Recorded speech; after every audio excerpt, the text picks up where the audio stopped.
Everyone thinks Roswell was just a weather balloon. They're wrong. Not exactly. The official story, repeated for decades, paints a picture of misidentification, hysteria, and a simple meteorological device. But what if the truth was far more complex, hidden beneath layers of carefully crafted narratives and strategic silence? It was July 8th, 1947. The Roswell Army Airfield issued a press release that sent shockwaves across the globe. They had recovered a flying disc from a ranch near Roswell, New Mexico. Just hours later, the story dramatically shifted. Major Jesse Marcel, the intelligence officer involved, was photographed with what the military now claimed was merely a weather balloon and its radar reflector. The flying disc narrative vanished as quickly as it appeared. This abrupt reversal ignited a firestorm of speculation that has burned for over 70 years. For many, the sudden change felt less like clarification and more like damage control, a desperate attempt to suppress an uncomfortable truth. The initial reports from local residents, like rancher W.W. Brazel, described something far more unusual than a weather balloon. Brazel reported finding strange, lightweight debris scattered across his property materials, unlike anything he'd ever seen. He described flexible, strong material that wouldn't burn or break, inscribed with what looked like hieroglyphics. This wasn't the typical shredded rubber and balsa wood of a conventional weather balloon. Local funeral director Glenn Dennis later claimed he was contacted by the base asking for child-sized coffins, and spoke to a nurse who allegedly described alien bodies recovered from a crash site. These accounts, though often dismissed as hearsay, persisted. They formed the bedrock of the Roswell mythos, whispering of something extraordinary, something extraterrestrial, hidden from public view. For decades, the official stance remained firm. It was a weather balloon, end of story. The government offered no further explanations, no deeper dives into the initial confusion, just silence. But the silence only fueled the fire. Witnesses began to emerge, often many years later, detailing their experiences.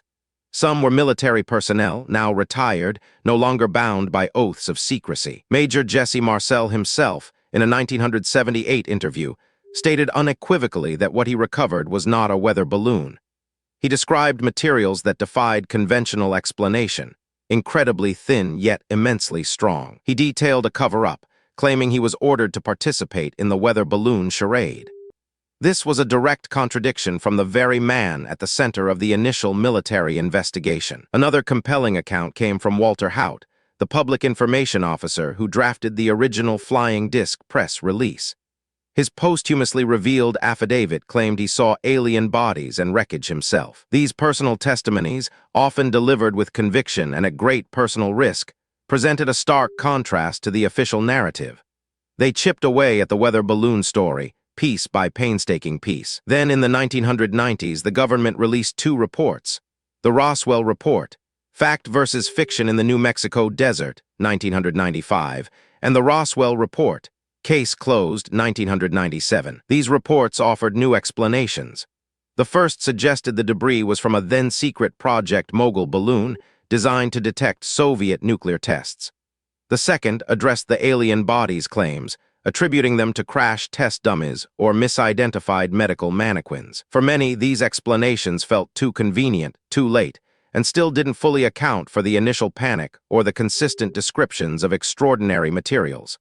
The timelines often didn't align. The Mogul balloon explanation, while plausible for some debris, struggled to explain the alleged hieroglyphics or the extraordinary properties described by witnesses like Brazel and Marcel. And the crash test dummies explanation, introduced almost 50 years after the event, felt like a desperate attempt to retroactively fit new information into a decades-old mystery. Why wait half a century to clarify such a globally significant event?